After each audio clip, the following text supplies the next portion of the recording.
প্ৰথমে আপোনালোকে আপোনালোকৰ মোবাইলৰ গুগল ক্ৰমটো উলিয়াই লওক আৰু তাত অ'পেনটো কৰক। অ'পেন কৰিলে আপোনালোকে গুগল বাৰত চাৰ্চ কৰক ইউডাইচ প্লাছ। তাৰপিছত আপুনি যিটো প্ৰথম দেখা পাব ইউডাইচ প্লাছ, ইয়াত ক্লিক কৰক। তলফালে স্ক্ৰল কৰিলে দেখা পাব আপোনাৰ ষ্টেট চিলেক্ট কৰিব দিব। আপোনাৰ ষ্টেট চিলেক্ট কৰক। এতিয়া মোৰ ষ্টেট আছাম হয়, মই আছামত চিলেক্ট কৰি আছোঁ। তাৰপিছত আপুনি গো মাৰক।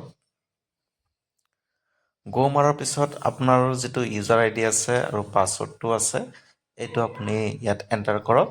তাৰপিছত আপুনি কেপচাটো বহাব আৰু লগ ইন কৰিব। শিক্ষাগুৰুসকল, আপোনালোকে ভিডিঅ'টো স্কিপ নকৰিব। মই দুই এটা কথা ক'ম মাজত, যিটো আপোনালোকে জানিবলগীয়া হয় আৰু সেইটো নাজানিলে আপোনালোকে লগ ইন কৰিব নোৱাৰিব বা এই এক্টিভ কৰিব নোৱাৰিব।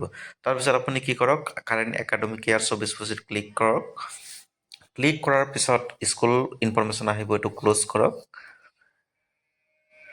ক্ল'জ কৰাৰ পিছত আপুনি বাওঁফালে যিটো ডেছবৰ্ড দেখা পাব, তাত আপুনি লিষ্ট অফ অল ষ্টুডেণ্ট য'ত আছে আপুনি ইয়াত ক্লিক কৰিব লাগিব।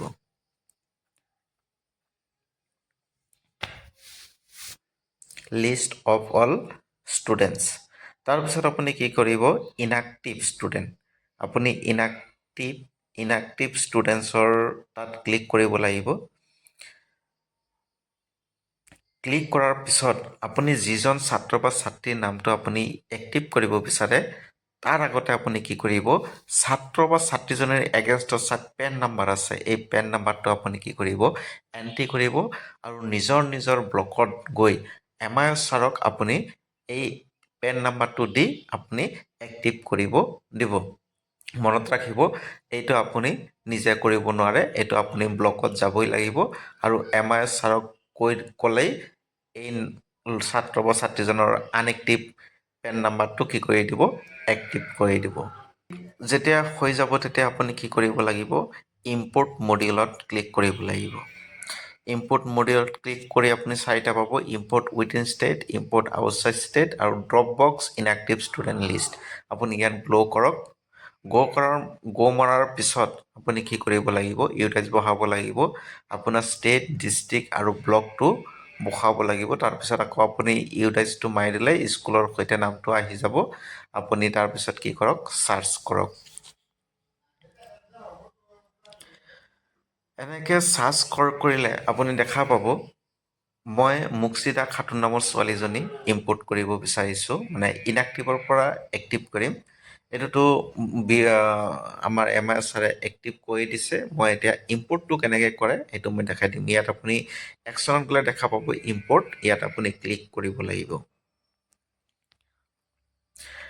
আপুনি ইম্পৰ্টত ক্লিক কৰিব লাগিব। ইম্পৰ্টটো ক্লিক কৰিলে প্ৰথমতে পেন নাম্বাৰটো আহিব ষ্টুডেণ্টৰ। তাৰপিছত এই যে মুক্সিদা খাতুন আছে, তাৰ ডেট অফ বাৰ্থটো আধাৰ কাৰ্ড হিচাপে আপুনি ইয়াত বহাব লাগিব।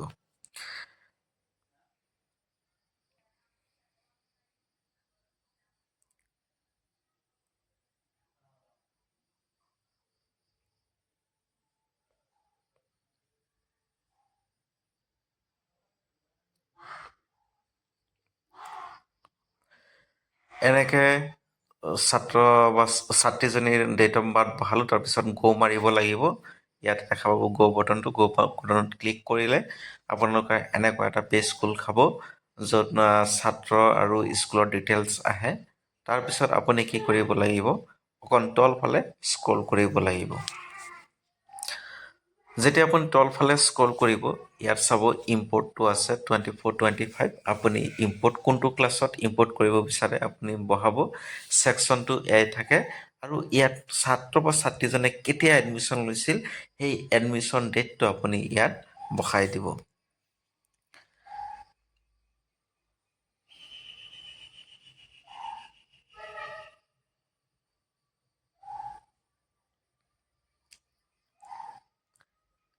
এতিয়া মই ইম্পৰ্টত ক্লিক কৰিলোঁ। তাৰপিছত আপোনাক ইয়াত কনফাৰ্ম কৰিব দিব। যদি কেঞ্চেল কৰে কেঞ্চেল কৰিব আৰু কনফাৰ্ম কৰিলে কনফাৰ্মত ক্লিক কৰিব।